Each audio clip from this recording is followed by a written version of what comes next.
Bom dia a todos. Gostaria de agradecer o convite. Eu estou muito feliz de estar aqui, de estar vendo tanta gente jovem, não é tão bom. E qual a importância da inovação dentro da gestão em saúde? O que é que vocês trazem para nós, para que nós possamos realizar a gestão, onde a gente investe o recurso, tanto humano quanto o recurso financeiro, para que a gente tenha eficiência e eficácia. E a gente tem que escutar a ciência sempre. A gente tem que voltar a escutar a ciência. Então, é muito bom estar aqui hoje, porque muitos de vocês estão nos bancos das universidades, alguns estão fazendo pesquisas e perguntam se essa pesquisa vai fazer a diferença na vida da sociedade. Porque não adianta a gente pesquisar sem fazer a diferença, né? Então, às vezes, a gente faz umas pesquisas, que eu já fui estudante como vocês, ainda sou estudante, né? Ainda estou no doutorado, e vale a pena a gente ver o resultado, né? Quando a gente vê que o que a gente está plantando vai trazer uma resposta, um bem, uma felicidade ao outro. Então,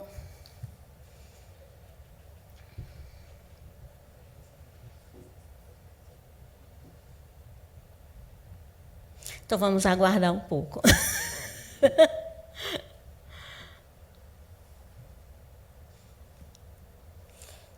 Vou falar um pouco do que é a secretaria, a qual é a minha pasta, né? Então, a gente está aqui em nome da Secretaria do Estado, em nome da doutora Tânia Mara, que é a nossa secretária, né, de saúde, e eu ocupo a pasta da Executiva de Atenção à Saúde e Desenvolvimento Regional. Então, a minha pasta é a que traz as linhas, né, quem aqui é da saúde, a rede de atenção à saúde, a parte ambulatorial, a parte hospitalar, o SAMU, toda a linha de cuidado, com todas as linhas, e também com as nossas regiões de saúde. Hoje, o Brasil ele estuda a regionalização e a planificação da saúde, né? Talvez vocês não tenham, conheçam só da história do SUS, né? Porque muitos são muito jovens. Então, o SUS, desde a conferência, desde a Constituição de 88, ele diz nas suas leis que a saúde ela deve ser hierarquizada e regionalizada. Então, hoje a gente está na regionalização e o Estado do Ceará é um dos primeiros a regionalizar. Na verdade, o Estado do Ceará foi o primeiro a entregar o seu plano de saúde regional, que a gente entregou semana passada, né? Então, o Brasil hoje caminha para a regionalização. E a inovação em saúde tem um papel fundamental nessa regionalização. Porque, como foi colocado aqui, a gente tem os quilombolas, a gente tem vários tipos de crenças, né? A gente tem a saúde indígena, a gente tem a saúde também dos ciganos, então temos os ribeirinhos, então a gente tem que conhecer cada região dessa para saber qual é o trabalho ideal. Então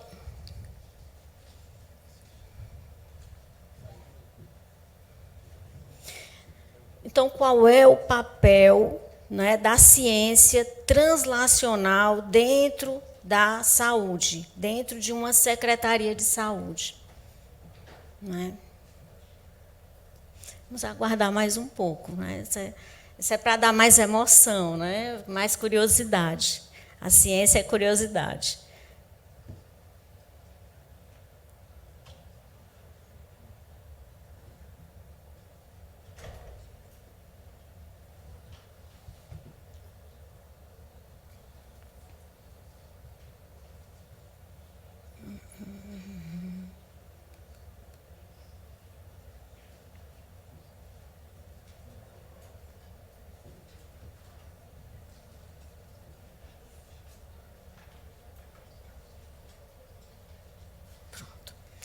Então, o papel vital da pesquisa translacional. Quais são as estratégias da nossa secretaria diante da pesquisa translacional?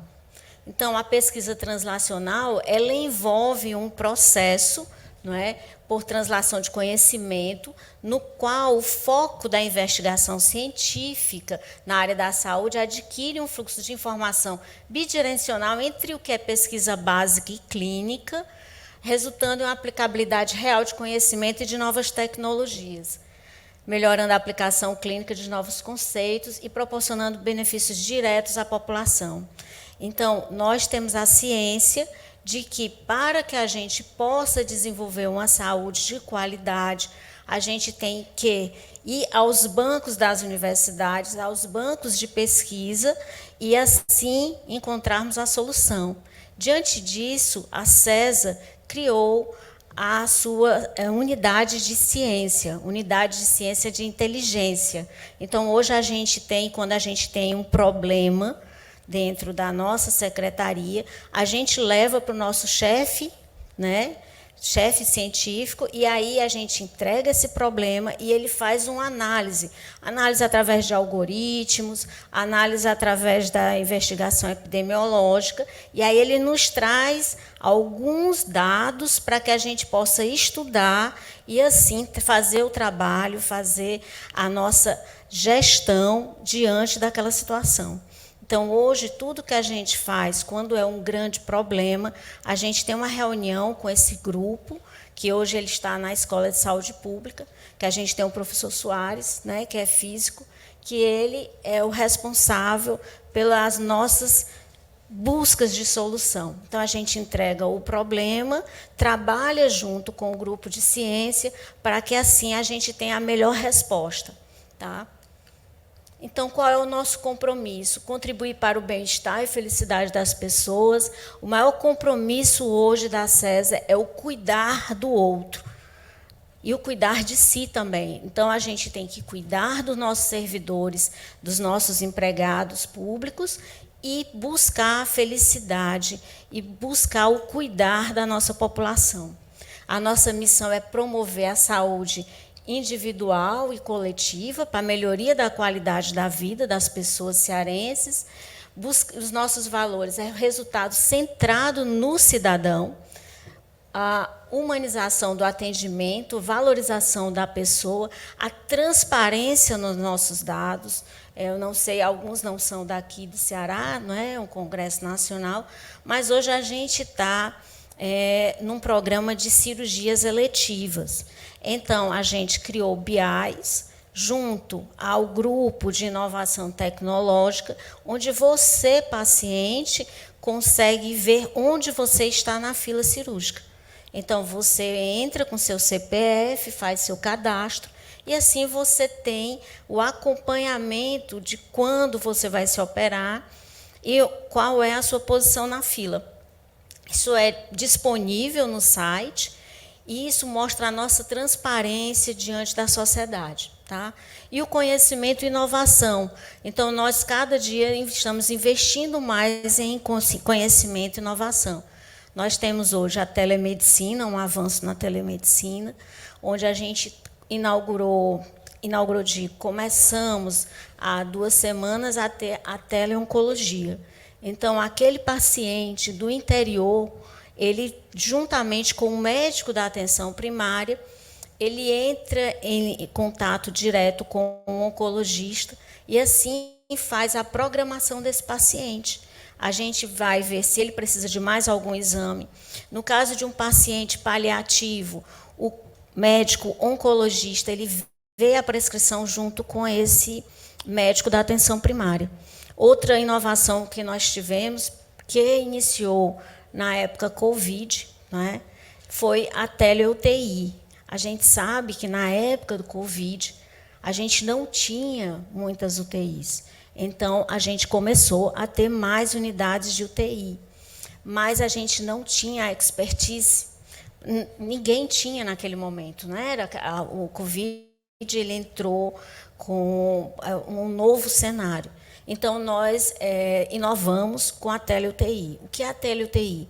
Eu estou no interior, numa unidade de UTI, e eu tenho uma consultoria direta com um UTIsta daqui de Fortaleza, ou do Hospital de Messejana, do HGF, um plantonista. E aí a gente passa todos os pacientes, a gente passa as prescrições, a gente passa o relatório clínico, para dar mais segurança àquele médico, àquela equipe nos interiores, tá? Que possuem novas UTIs.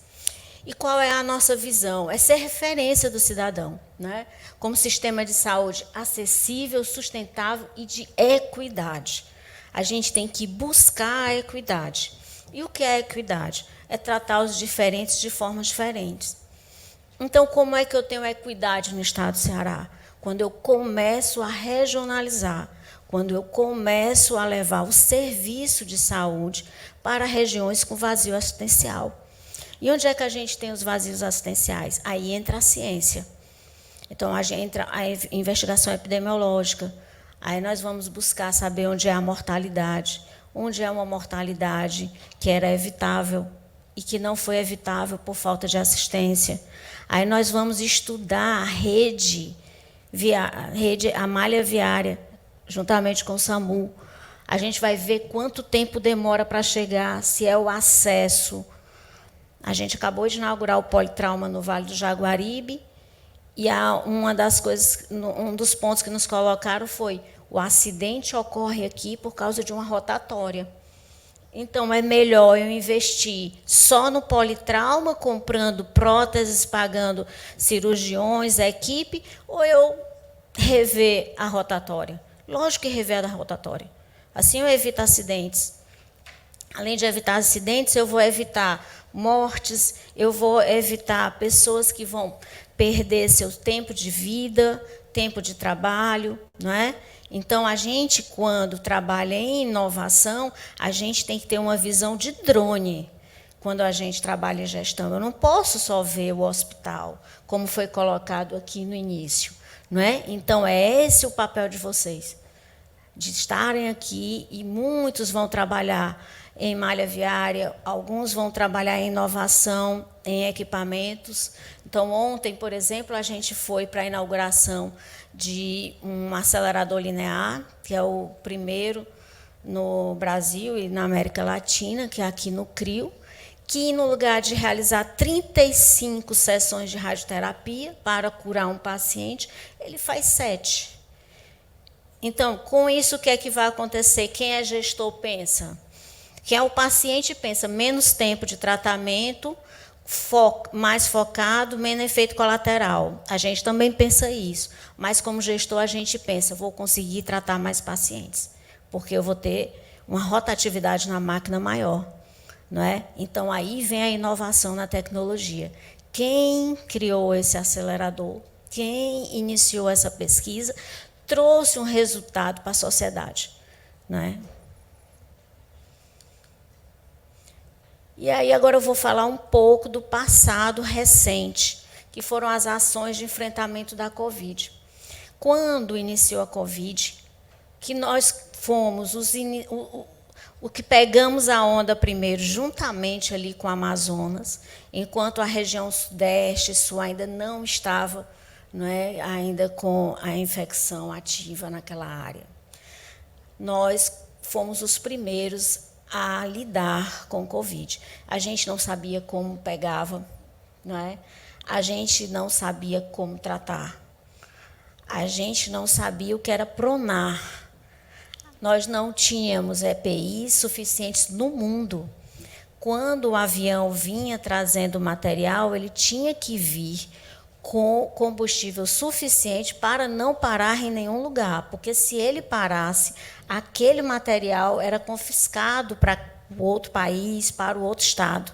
Era uma situação realmente inesperada, que precisava que a gente tivesse cabeça, ciência, sangue frio e coragem, muita coragem. Então, muitos de nós fomos verdadeiros heróis. A gente entrava dentro de uma enfermaria, dentro de uma UTI, muitas vezes o EPI, com pouco EPI, né?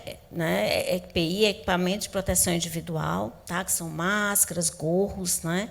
E com muito medo. A gente, mesmo com medo, ia, né? Tinha que ir, alguém tinha que ir. Então, a Covid, ela provocou uma mudança, uma inovação de forma acelerada. E isso é muito comum em momentos de grande crise. Então, o que foi que a gente teve dentro do Estado do Ceará? Nós criamos o Comitê de Enfrentamento à Covid. Esse comitê, ele era com os órgãos governamentais, que aí a gente tem o governador, a gente tinha os deputados, os secretários de saúde e a equipe científica. Então, a gente tinha físicos que realizavam projeções, a gente tinha a vigilância epidemiológica que determinava como deveria ser o comportamento diante da sociedade. Essa é uma grande virada, onde a ciência que determinou como deveria ser o comportamento diante da sociedade. E a gente sabe que houve impactos, não é? Impactos econômicos. Vamos fechar os restaurantes, vamos começar a comer comidas que vinham, como o iFood, vamos ficar em casa, teve o lockdown, e tudo que foi de acordo com a ciência. Esse comitê de enfrentamento, mesmo posteriormente ao momento que a gente viveu de lockdown, ele continuou e ainda continua. Até o início do ano, a gente estava usando máscaras, vocês lembram? Posteriormente, as máscaras eram só em ambientes hospitalares e, posteriormente, foi tirado. Isso através do comitê. Então, a gente tem os nossos manuais, né, do comitê e esse acompanhamento através de notas técnicas, todo mês sai uma nota técnica. Continuamos em vigília em relação ao Covid, acompanhando todos os dados, não só dados nossos, como também dados de esgoto, procurando o Covid em esgotos. A estruturação do painel de monitoramento para a tomada de decisão, e esse monitoramento, todo mês, ele passa pela Comissão Intergestora Bipartite, que é a CIB. E o que vem a ser a CIB? A CIB é um encontro que tem poder,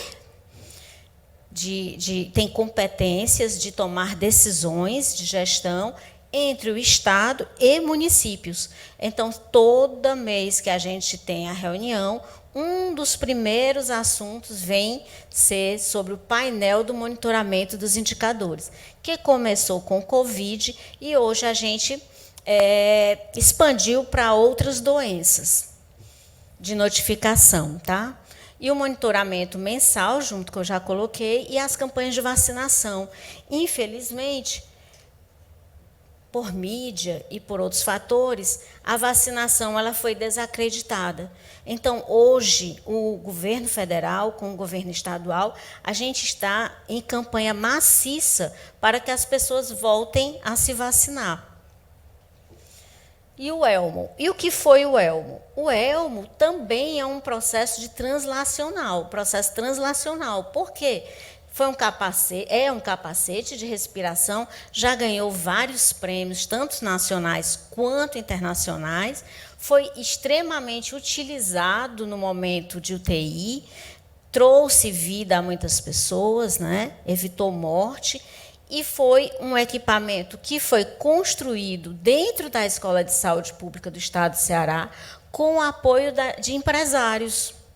Então, aqui se mostra claramente a ciência, que foi realizado através de médicos que estudavam a saturação, como deveria ser o equipamento, qual o material utilizado, junto com a FIEC, juntamente com a sociedade, e que gerou a produção do ELMO e salvou tantas vidas. Quando, em 2023, né, no início da nossa gestão, começamos a ter epidemia de IVAs, infecções virais agudas, né, respiratórias. E o que foi que nós observamos? Nós observamos um aumento exacerbado de crianças com solicitações de internamento. E aí a gente viu que o mês de abril teve a onda de casos de síndromes gripais, que não eram síndromes gripais como anteriormente. Essa síndrome veio pelo vírus sincicial respiratório, que não tem vacina. E nós encontramos casos gravíssimos de criança, que a gente tinha que pronar, criança com 4 meses, 5 meses, pronando, crianças que ficavam instáveis em qualquer movimento que a gente fazia. E aqui foi um momento que dentro da pediatria foi pior do que na época do Covid. Isso tudo ocorreu esse ano, tá? Então, o que foi que a gente fez? A gente primeiro viu se não era Covid. Não, não é Covid. Isso aqui, quem foi que nos deu essa sinalização? A nossa equipe de ciência. Não, não é Covid. O que a gente está tendo é o vírus sincicial respiratório. Se você for observar, o Covid vem bem abaixo. E o que foi que a gente viu? A gente viu que nessa semana de abril, a gente teve um aumento exponencial de vírus sincicial respiratório.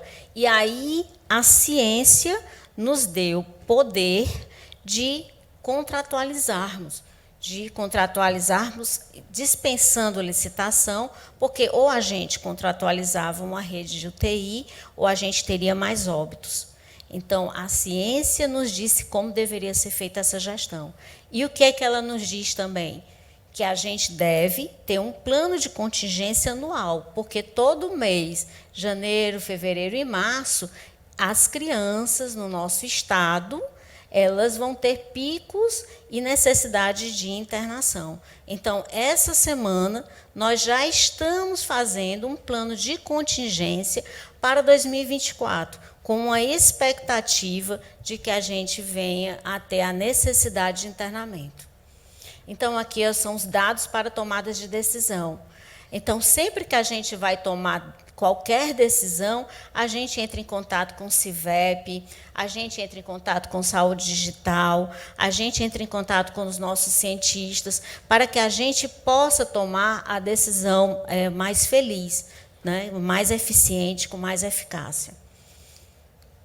Então, aqui é mais um caso que a gente utiliza a translacional, que é a taxa de mortalidade por neoplasias malignas. O Brasil vive maior onda de câncer pós-Covid.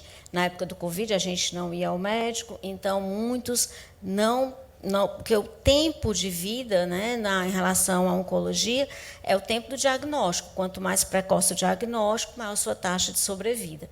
E aí a gente vê um aumento da mortalidade. Aí você diz para o gestor, e onde é que você vai colocar serviço de oncologia? Aí nós vamos para a ciência. Então, hoje, o nosso grupo de cientistas estuda onde devemos colocar um serviço de oncologia na regionalização. E o que foi que a gente observou? Que a taxa de mortalidade no litoral leste, no Jaguaribe, é maior. Aí você disse, mas lá tem menos pessoa, mas lá tem um vazio assistencial. Então, nós vamos começar por lá. Então, nós vamos iniciar a regionalização da oncologia no litoral do Jaguaribe através dos dados científicos.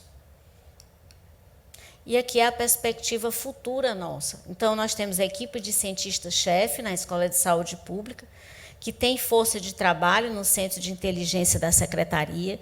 Esse Centro de Inteligência da Secretaria, ele tem desde pessoas ligadas à inteligência artificial, à tecnologia de informação, a médicos infectologistas, a médicos de vigilância epidemiológica, a médicos especialistas na área, no caso, por exemplo, da oncologia, a físicos. Então, é uma equipe multidisciplinar para que a gente possa trazer as melhores soluções. E, no caso aqui, nós estamos iniciando um Clique Saúde. O que é o Clique Saúde? Nós estamos integrando os prontuários eletrônicos em rede. E, assim, nós vamos ter uma maior acurácia, né, na visão dos problemas de saúde do nosso paciente e vamos ter um tempo menor, vamos reduzir o tempo para que a gente possa dar maior assistência a esse paciente. Muito obrigada.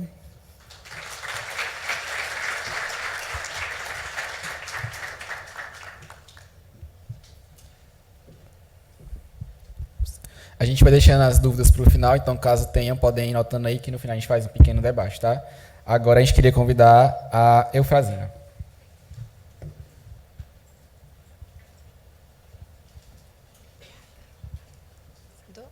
Passo aqui? Bom dia, pessoal, tudo bem? Como é que vocês estão? nessa manhã de sexta-feira? Amém, que bom. Bom, então hoje eu trouxe aqui, para complementar a fala dos meus colegas, um pouco da visão de como acontece a gestão da inovação dentro das grandes corporações. E aí hoje, mais especificamente, sobre a instituição em que eu represento, o Apvida Notre Dame Intermédica. E vou mostrar para vocês um modelo ideal e trazer alguns exemplos de como a gente faz a gestão da inovação na nossa empresa, tá certo? O primeiro desafio hoje nessa apresentação foi o modelo, né, que o time aqui me disponibilizou. Então, muito gentilmente, a equipe me disponibilizou um modelo de apresentação, e aí eu me deparei, puxa vida, como é que eu vou conseguir seguir esse modelo exatamente? Isso porque eu venho de uma trajetória que passei um tempo na indústria, e na indústria a gente fica acostumado a se vestir assim, todo mundo uniformizado dentro do um padrão, dentro do modelo, e eu, vixe, vou pedir licença aqui ao time para mudar um pouquinho o modelo. É uma dificuldade muito grande a gente seguir modelo, principalmente quando a gente fala de inovação.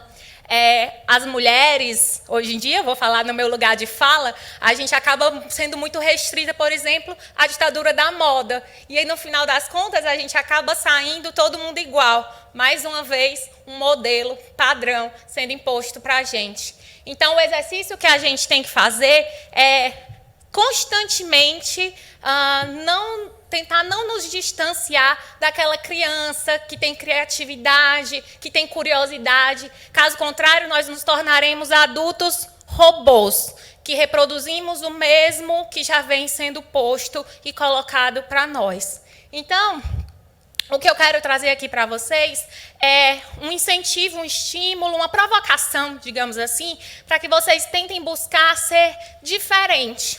Não diferente no sentido de tentar desafios novos, compreendem? Tentar pensar fora do que é imposto. A professora falou muito bem da questão da visão de drone, né? Eu achei incrível essa análise, né? A gente realmente tem que tentar ver de fora, ver por cima, enxergar de uma forma diferente as soluções que são postas. Às vezes as soluções são mais simples até do que a gente imagina. Então, quem sou eu, né? Eu sou a Eufrazina Campelo, filha única do Francisco e da Genoveva, só nome diferente, né? Casada com o Tiago, neta da Valquíria. O Francisco, meu pai, paciente renal crônico, foi transplantado, passou 4 anos fazendo hemodiálise, foi transplantado por 13 anos, e depois da pandemia ele perdeu o enxerto, e hoje ele voltou a fazer hemodiálise via catéter femoral, né? Na femoral, perdão.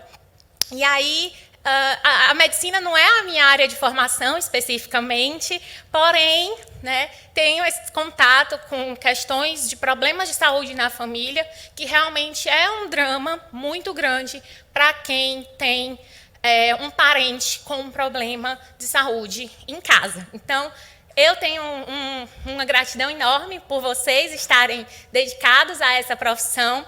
Desejo a todos muito sucesso, muito empenho, muita dedicação e que a jornada do estudo de vocês nunca termine, certo? Porque quando a gente fala assim, quando é que você termina os estudos? Nunca, tá? Eu espero ouvir de vocês essa resposta sempre. Então, estou aqui de volta à instituição onde eu me formei. Eu terminei comércio exterior aqui na Unifor. Fiz em paralelo também economia na UFC. Vou contar muito rapidamente esse momento da minha vida para vocês. Quando eu fiz vestibular, né, meu pai tinha muito medo de eu não conseguir passar na universidade, né? Os cursos eram muito concorridos, a gente é muito jovem quando escolhe o curso que a gente vai traçar para o resto da nossa vida, né? Então, eu não tinha ainda muita certeza, eu sabia as matérias que eu gostava, e aí, quando eu passei no vestibular, o resultado da Unifor saiu, e aí eu me inscrevi, e quando saiu da UFC, eu também tinha passado. E aí, que alegria! Minha filha, você consegue conciliar os 2 cursos? Aí eu falei, acho que eu consigo, né? Terceiro ano já é tão puxado que a gente acaba ficando calejado nessa formação. Então, acabei topando o desafio, estudava de manhã, de noite, de tarde, final de semana, toda hora para conciliar esses 2 cursos. Consequência disso, não conseguia ter um estágio, né? Como meus colegas que já eram alguns analistas, executivos de grandes organizações privadas, eu acabei tendo que, por consequência disso, migrar para a pesquisa. Foi aí que eu comecei a ser pesquisadora. Um professor chamado José Sarto me chamou, falou: Eufrazina, você não queria entrar aqui para o grupo de pesquisa? Aí eu falei: professor, eu vou. A bolsa não tem, mas o outro colega, quando se formar, você pode assumir a bolsa dele. Tá bom. Minha função era, na época, aplicar questionários de pesquisa. Gente, parece um outro mundo, né? Eu imprimia os questionários, ia com a minha prancheta. Quando via um grupo de alunos, falava: opa, você pode responder a minha pesquisa? Hoje vocês nem sabem mais o que é isso, né? Porque vocês estão tudo na era aí do Google Forms, Microsoft Forms. Ninguém mais sabe o que é aplicar questionário. Estou vendo aqui alguns sorrindo, né? Muito bem, que vida boa hoje em dia fazer pesquisa, né? Pois bem, então, essa foi uma trajetória natural da minha vida, ingressar na pesquisa. E, por consequência, a gente sabe que os entregáveis da pesquisa são papers, artigos, né? Então, automaticamente, eu ingressei no mestrado em Logística e Pesquisa Operacional. E aí, eu falei: como foi que tu entrou na inovação, mulher? Entra logo nesse assunto. Pois bem, a inovação ela surgiu na minha vida quando eu comecei quando eu passei numa seleção para professora substituta, para o Departamento de Teoria Econômica da UFC, e dentre o rol das disciplinas estava a Economia do Conhecimento e da Inovação. Isso foi em 2019. A partir de então, comecei a estudar inovação e, pasme, é um universo sem volta, porque é realmente apaixonante, é realmente uma área que encanta muitos profissionais. Tá?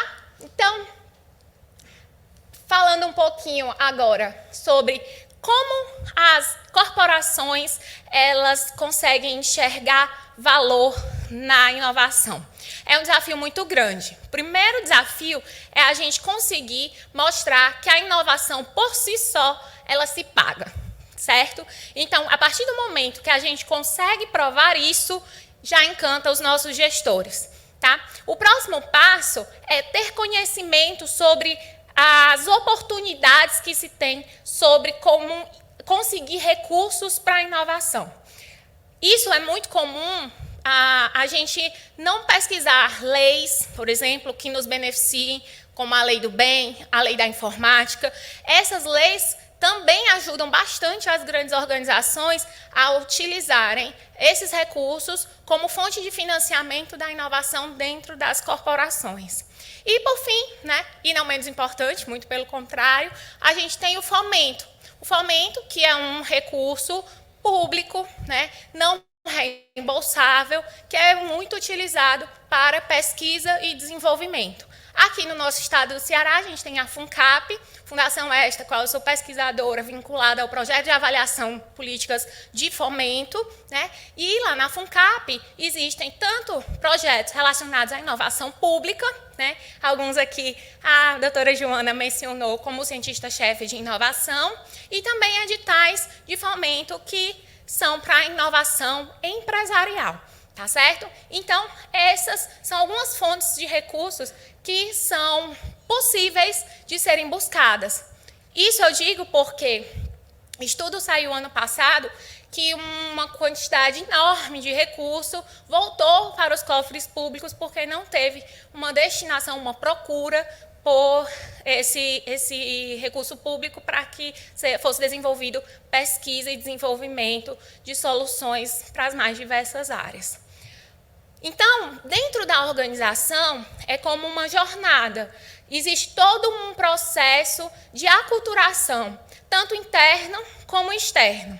Lembra aqueles robôs que a gente viu lá no início, né? Eu sou muito fã de Disney, de filmes de super-herói, e acabei ingressando também conhecendo mais jogos por conta do meu esposo. Então, aqueles robôs do Star Wars lá do início, eles representam a dificuldade que hoje nós, como profissionais, temos de conseguir nos desapegar do que já está sendo feito por muitos anos atrás e a fio e se perpetua.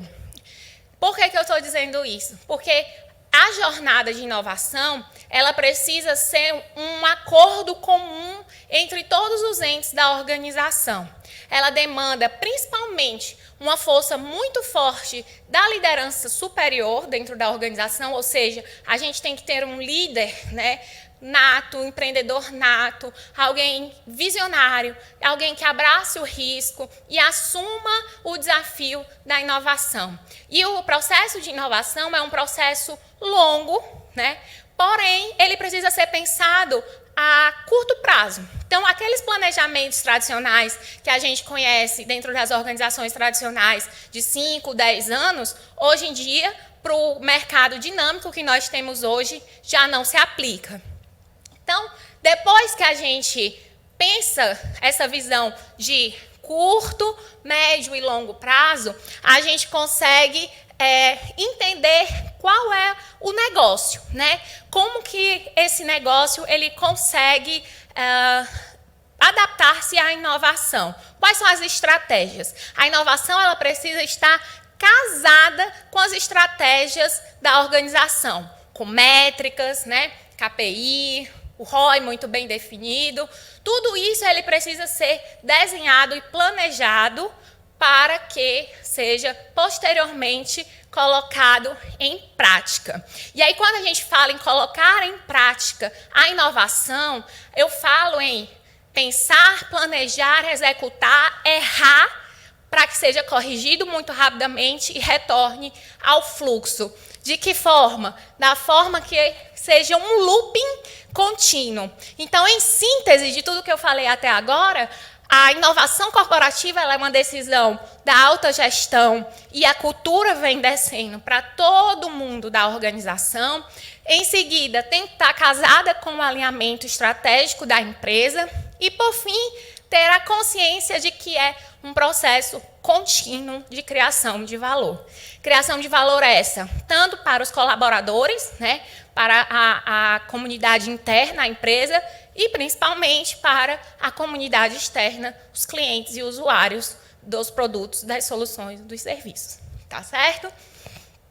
Então, falando um pouco sobre os pilares da inovação corporativa, eu já mencionei anteriormente, cultura, liderança, colaboração e a tecnologia. Sempre colocando o quê? As pessoas em primeiro lugar e à frente de tudo, e a tecnologia como sendo um insumo para que isso de fato aconteça.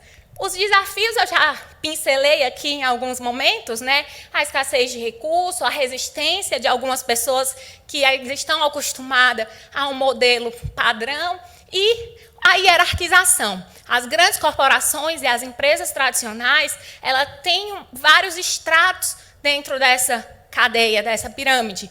Então, acaba que a comunicação e a agilidade nas tomadas de decisões, muitas vezes restam comprometidas. E é isso que a gente tem como um desafio grande, né? Então, para que a gente consiga alimentar e fomentar a inovação dentro das grandes organizações, o primeiro passo é a criatividade. Estimular a criatividade, fazer um exercício para que as pessoas tentem encontrar janelas dentro da rotina de trabalho, que muitas vezes é maçante, desgastante, comparado até a um rolo compressor que passa por cima da gente e a gente não consegue nem ter um suspiro. Então, ter esse momento, e para isso, retornamos à liderança. A liderança tem que ser um líder apoiador que estimule a saber a opinião dos colaboradores, porque muitas vezes as melhores ideias vêm das pessoas que estão ali no dia a dia, na operação. Promover a diversidade, não é? E o estímulo ao aprendizado contínuo também estão relacionados a esse mesmo tópico, e estabelecer parcerias também é fundamental. Quando a gente fala de aprendizado contínuo, é aquilo que eu falei para vocês, nunca acabaremos nossos estudos, não é? A diversidade está relacionada a equipes multidisciplinares e a colaboração entre as áreas, então, marketing, RH, inovação, todo mundo anda ali casado, junto, de mão dadas, é fundamental. Então, todas as áreas da empresa elas têm que estarem muito próximas e muito alinhadas.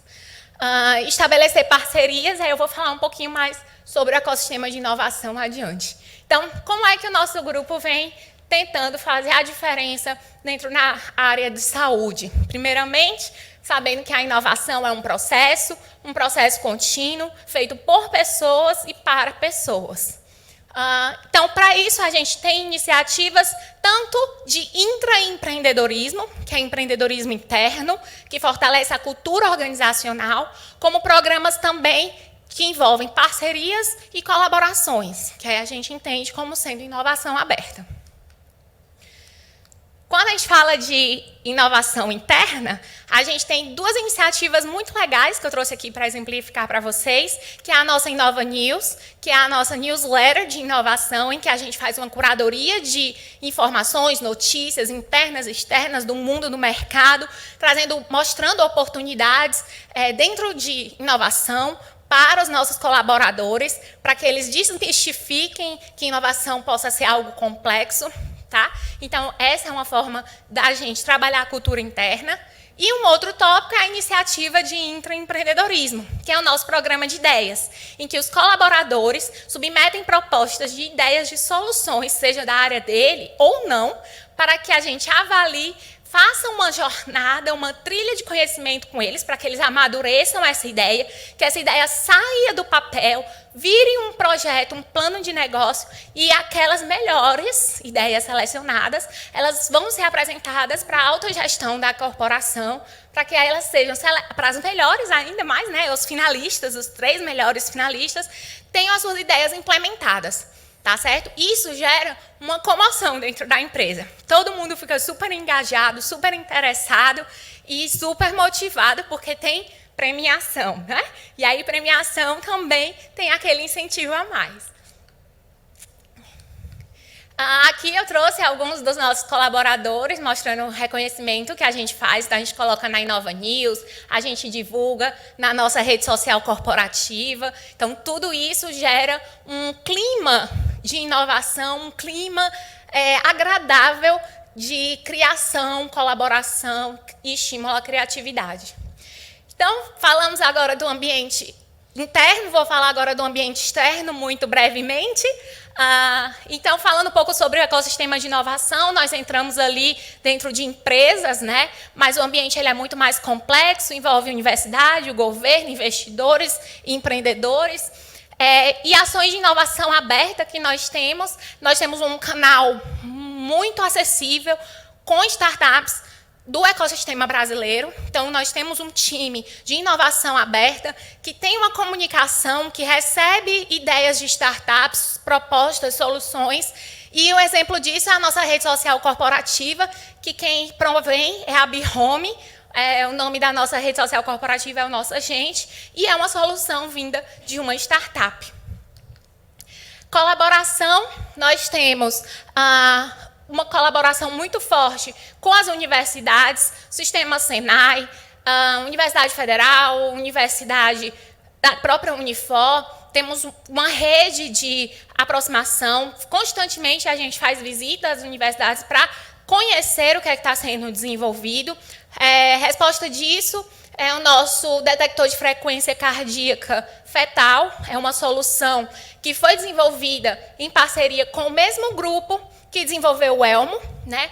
Esse é um equipamento que tem como tecnologia aprendizado de máquinas, mais conhecido como machine learning, que é através da detecção dos batimentos cardíacos na gestante, ele consegue fazer o aprendizado próprio para a detecção de doenças que esse bebê possa ter, né, durante a gestação, a fim de conseguir prevenir e ter um atendimento mais rápido em lugares longínquos. Então, é um equipamento extremamente acessível, a gente conseguiu reduzir o custo de fabricação dele em 91% do que já existente, né, do equipamento já existente comercializado no mercado, e hoje 3 grandes empresas estão disputando a produção em escala industrial.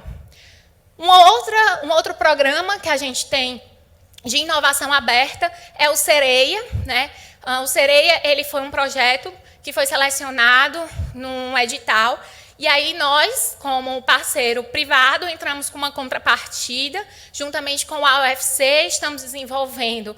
Quem está à frente é o pesquisador também, doutor José Soares, né? E aí é um centro de referência em inteligência artificial.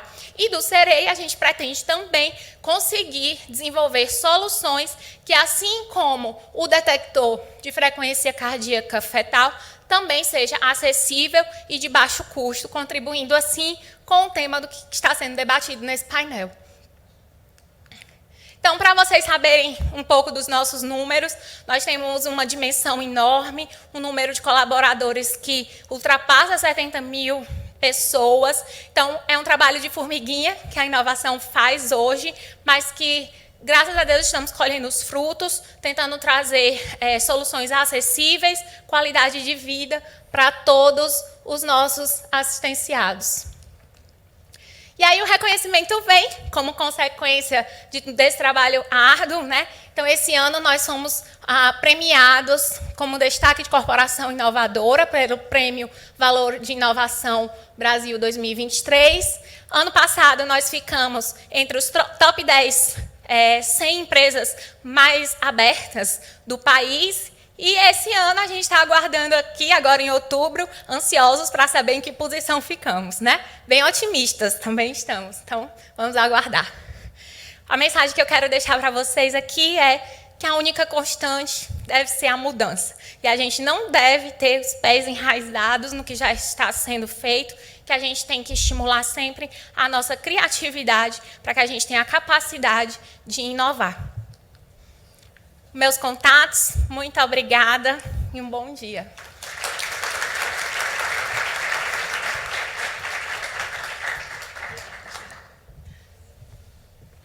Muito obrigado.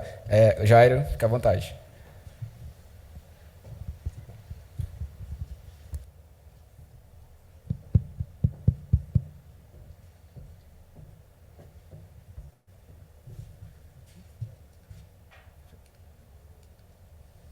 E aí, pessoal, bom dia. Alguém ainda tem energia ainda? Foram duas excelentes palestras, né? Muito conhecimento que foi colocado aqui pela Joana, pela Eufrazina, pelo menos eu fiquei muito feliz, aprendi bastante com vocês. E aí, depois vou até trocar os contatos para aprender mais ainda. Pessoal, meu nome é Jairo Mapurunga, fui convidado aqui pela segunda vez pelo Diego para participar aqui do CONAS. Ano passado também eu participei. Sejam bem-vindos também à nossa palestra. Eu sou médico, fiz graduação em medicina aqui na faculdade, na Universidade Federal do Ceará, em 2008. E aí sempre tive a vontade de tanto trabalhar como médico, mas também pensar em algo que pudesse agregar valor ao meu dia a dia como profissional de saúde e também pudesse se espalhar para outros profissionais de saúde que também trabalhassem comigo, seja em plantão, seja também em algum outro tipo de atividade. Para eu conhecer um pouco sobre vocês, aqui a maioria são da área da saúde, são estudantes da área da saúde, é isso? A maioria são estudantes da saúde. Quais são os cursos? Diz os cursos para eu entender: enfermagem, medicina, biomedicina, farmácia, né? Fisioterapia, o que mais? Enfermagem, já falei, nutrição, fonoaudiologia, psicologia. Pois é, pessoal, o que eu vou mostrar para vocês é algo que vai acompanhar, pelo menos eu espero, se vocês gostarem, é algo que vai acompanhar vocês durante a jornada acadêmica, a jornada de universitário de vocês, e quando vocês terminarem a faculdade, vocês entram no mercado, e vocês também vão utilizar uma coisa que eu vou mostrar também, tá bom? Alguém já ouviu falar no super app da saúde chamado Sofia? Alguém já ouviu falar? Alguém já ouviu falar no aplicativo chamado Plantão Ativo? Já ouviu falar? Então, tem aqui uma pessoa. Então, vocês vão saber mais sobre isso já já. Então, continuando aqui. Já falei, eu fui fundador de uma empresa de emergência médica, de um UTI móvel, chamado VIP Saúde Emergências Médicas. Eu não sei se algum de vocês já foi para algum evento no centro de eventos, ou foi aqui no Ceará, algum forró, alguma festa grande, tinha ali um ambulatório, tinha ali um UTI móvel esperando, ou precisou fazer algum tipo de transferência de paciente de um hospital para outro. Então, a VIP Saúde Emergências Médicas, que muito tempo, viu, Diego? Passou aqui vários anos no contrato aqui na Unifor. Eu também sou chefe de equipe do SAMU Ceará. SAMU Ceará, para quem não sabe, é o maior SAMU do Brasil em extensão. Quando a Joana estava falando aqui sobre a parte da pandemia, quase que me emociono, porque eu estava lembrando do que eu passei no ano de 2020, 2021, e foi pesado, pessoal, porque chegou um momento, eu sou chefe de equipe do SAMU Ceará, chefe de equipe é dos plantões, não é o diretor-geral. O diretor-geral hoje é o Nilson Mendonça, excelente gestão. Então, na época da pandemia, Joana, a gente, infelizmente, tinha que enviar UTI móveis para hospitais do interior que não tinham oxigênio nas cidades vizinhas, e as UTI móveis são uma quantidade de recurso restrito, né? Elas estão rodando em vários locais, e a gente tinha que decidir naquele momento quem são os principais pacientes que precisavam ser removidos naquele momento, para que no segundo momento enviasse outra leva de UTIs móveis, só que às vezes não dava tempo. Infelizmente, isso apertava demais o coração. E o que foi determinado na época, quais são a sequência de conhecimento, sequência de dados que o paciente tinha que ter para a gente dar prioridade, não, foi justamente o comitê que a Joana colocou para vocês antes. Então, esse comitê que ela estava falando salvava vidas, né? Priorizava direitinho. Então, continuando aqui, chefe de equipe do SAMU Ceará, sou fundador de um aplicativo chamado Plantão Ativo, um aplicativo que foi criado, já vou falar para vocês, um aplicativo que foi criado para trocas de plantão, né, entre médicos, enfermeiros, técnicos de enfermagem. Como vocês ainda são estudantes, provavelmente ninguém passou por isso ainda, de passar a trocar plantão, mas foi fundado. E o Plantão Ativo, ele está se transformando, na verdade, agora, a partir desse ano, no aplicativo chamado Sofia. Sofia, alguém sabe o que significa a palavra Sofia? Sabedoria, conhecimento. Quem foi que falou? Sofia significa sabedoria, conhecimento. Então, o aplicativo Plantão Ativo de gestão de escalas de plantão e de vagas de trabalho, ele evoluiu agora para um super app da saúde, onde vai facilitar o fluxo de conhecimento da saúde dentro de um próprio aplicativo. Por isso que o Diego me chamou aqui para falar um pouco da Sofia para vocês entenderem que desde o momento da pesquisa, desde o momento em que o laboratório está fazendo inovação, quanto mais divulgação e quanto mais capilaridade para chegar nos profissionais de saúde, para aplicar nos pacientes, seria bem melhor, não seria não, pessoal? Então, isso aqui faz tema, são as perguntas que eu vou falar para vocês. A rapidez das inovações e descobertas científicas. Vocês acham que está diminuindo essa inovação no meio do mundo ou está aumentando a inovação? Está aumentando, então está aumentando a rapidez, né? E quais veículos vocês acham que estão disponíveis, essas centenas, milhares de pesquisas que estão sendo implementados? Vocês acham que estão aonde? Onde é que vocês teriam acesso a essas pesquisas? Vocês se perguntaram em quais veículos vocês facilmente conseguiriam esse tipo de informação? Vamos dar um exemplo. Tem portais da saúde na internet? Não tem? Tem revistas científicas? A gente também não tem congressos? Agora, imagina se a maioria desse tipo de informação conseguisse chegar a vocês de forma bem mais automatizada, na palma da mão, como se fosse um feed dentro de um super app da saúde. É isso que a gente está criando na Sofia. Tanto agregar informações vinda do meio científico, estritamente, como também você conseguir informações da saúde dos seus pares ou de empresas de cursos que podem estar agregando valor à sua jornada. Alguém está gostando? Qual é o impacto desse benefício para a saúde? O impacto é direto no profissional de saúde, em buscar cada vez mais conhecimento, em buscar cada vez mais subir na sua evolução, mas também indiretamente, pessoal, chega no paciente que a gente está atendendo. Se você é nutricionista, psicólogo, médico, enfermeiro, fonoaudiólogo, vai chegar com certeza de forma mais profissional no paciente que você está atendendo. Então, como eu falei para você, Sofia, com 2 Fs, é um super app da saúde. Para quem não sabe, Sofia está aqui na Unifor, no Hub Unifor. A gente foi convidado agora, neste ano, a participar do Hub Unifor, que, para quem não conhece, é um local onde há uma aceleração de startups, aceleração de projetos, de empresas como startups, para chegar a outro nível bem maior. Então, Sofia, conhecer, está lá no Hub Unifor. E quais são os benefícios desse super app? Como é que surgiu? Como eu falei, começou tudo em 2016, uma iniciativa minha, como médico, plantonista, de trocar. Imagina, alguém já deu plantão aqui, foi poucas pessoas que deram, quase nenhuma, né? Mas antigamente, pessoal, a gente recebia uma escala de plantão numa planilha Excel. Alguém passou por isso? Recebia no planilha Excel e precisava trocar plantão pelo telefone. Não existia essa história de grupo do WhatsApp, não. Eu tinha que ter a minha agenda de telefones dos colegas do meu hospital para poder, quando eu fosse passar um plantão que eu não poderia ir, eu tinha que ligar para eles quando eles atendiam. Era uma pitamba de uma dificuldade. E aí, com o tempo, no finalzinho de 2011... começaram essa história de grupos de WhatsApp. E vocês já devem saber que no hospital existem vários setores. Existe a pediatria, a UTI, a emergência, a ortopedia.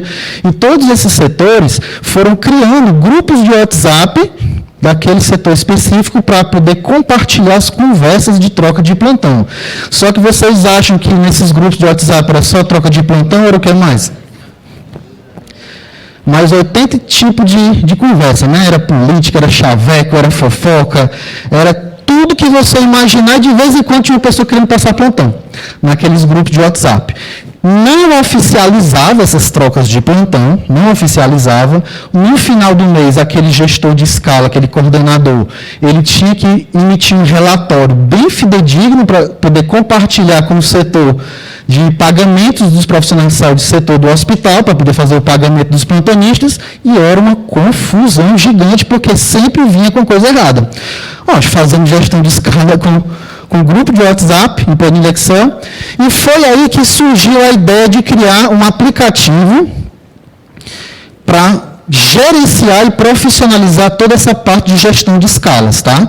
E é um aplicativo chamado Plantão Ativo. Com o tempo, a gente também adicionou uma funcionalidade no aplicativo chamado Vagas, onde por isso que é importante para vocês também. Quando você se formar, eu tenho quase certeza que a maioria aqui não está com um trabalho, um emprego garantido. Eu provavelmente não.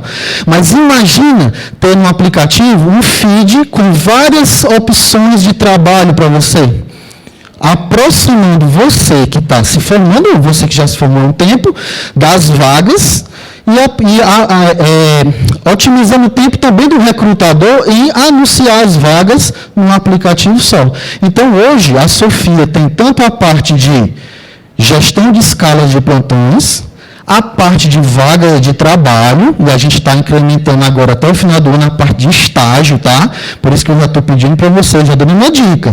Vá logo baixando a Sofia no seu celular. E agora, nesse ano, a gente está adicionando a parte de uma rede social da saúde. Por isso que a Sofia vai ter essas 3 partes. Uma ferramenta de gestão de escala, uma ferramenta de vagas de trabalho, e agora a gente está aproximando e conectando esses profissionais que estão dentro da Sofia. Quem são esses profissionais? Médicos, enfermeiros, técnicos de enfermagem, nutricionistas, psicólogos, gestores de escala. Então, a Sofia, pessoal, veio com o propósito de facilitar o dia a dia dos profissionais de saúde, através de ferramentas, e conectar todos que fazem a saúde acontecer.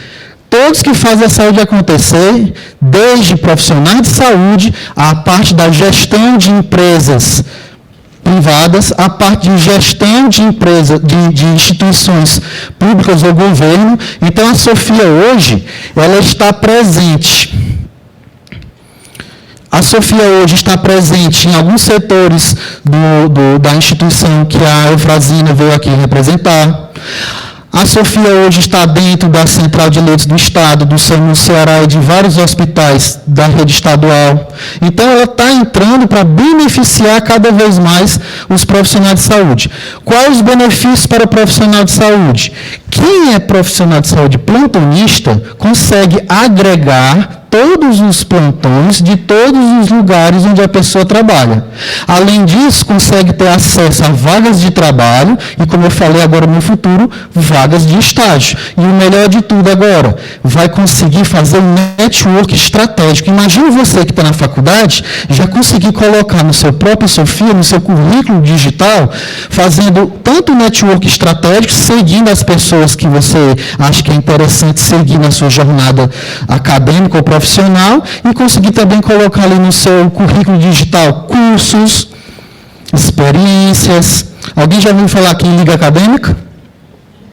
Você tem um campo lá para colocar o seu cargo, quando você iniciou, quando você finalizou a sua liga acadêmica. Então, a Sofia foi criada para acompanhar o profissional de saúde desde o momento que entra na faculdade até 50, 60, 80 anos que você vai passar na área profissional. Conexões de qualquer lugar do mundo, esse tema, a gente hoje a gente está praticamente em todos os estados do Brasil, a gente tem usuário em todos os estados do Brasil e temos algumas iniciativas extremamente pontuais ali no Paraguai e Argentina, que a gente sabe que já está conseguindo ser implantado, tá? Então, o nosso objetivo é exatamente conectar essas informações, não só do Brasil, mas do mundo todo, no próprio aplicativo, no Super App da Saúde. E como é que a Sofia se tornou um Super App da Saúde? Para quem não sabe desse termo, Super App é um aplicativo onde tem um agrupamento de benefícios de forma extremamente simples. Não é uma coisa que tem um catálogo cheio de coisa, de informações. Não é isso. É algo extremamente simples, onde tem vários benefícios dependendo da sua fase da sua jornada profissional. Nossa repercussão, a gente já chegou a perto de 1.200.000 trocas de plantão. O aplicativo hoje, Sofia, ele tem, pessoal, uma troca de plantão a cada 59 segundos, em média. É uma coisa que já está repercutindo no Brasil todo, como eu falei. Já somos mais de 127 mil profissionais de saúde na plataforma, tá? São mais de 3.600 vagas que foram anunciadas no aplicativo e que tiveram também interessados, porque tiveram muito mais vagas anunciadas, mas que tiveram match, que tiveram interessados, a gente teve muitos. Tem casos que chegam a mim, vou dar um exemplo aqui, tem um colega médico que já falou comigo uma vez, que morava no Rio Grande do Norte, e aí conseguiu uma vaga lá em Tapajé, aqui quem é do Ceará sabe onde é Itapajé, e veio morar com a família, porque conseguiu vaga pelo aplicativo, pela Sofia, aqui no Ceará. Tá? Nota 5 no Google, quem puder também votar, lá no Google dá uma nota, eu solicito que ajude a gente a aumentar cada vez mais essa nota, mas é 5 mesmo só para manter. Alguém aqui tem Instagram? Não, né? Quem acha de seguir também a Sofia no Instagram, sofia.app, sofia.app, como é um Instagram novo, estou pedindo para vocês aumentarem lá o fluxo, tem várias novidades chegando. Então, para finalizar, que o coleguinha já colocou a placa de 2 minutos, faz bem uns 8 minutos, eu vou finalizar aqui convidando vocês a socializar. O que é socializar? É socializar dentro dessa rede social da saúde chamada Sofia. Inclusive, tem matérias extremamente interessantes que já está no feed. Inclusive, tem uma matéria sobre ciência translacional lá no feed da Sofia. Convido todos vocês a baixar o aplicativo, fazerem seu cadastro, tá? E já ver a matéria interessante sobre a parte da ciência translacional. Gostaram, pessoal? Quem agora está sabendo o que é Sofia? Gostou. Então, acho que em 10 minutinhos eu consegui colocar isso na cabeça de vocês. Pode ter certeza que vai acompanhar durante toda a sua jornada. E quem não está aqui e vocês acham que pode ser beneficiado com a Sofia, compartilhe também essa ideia. Tá bom? Obrigado pela oportunidade.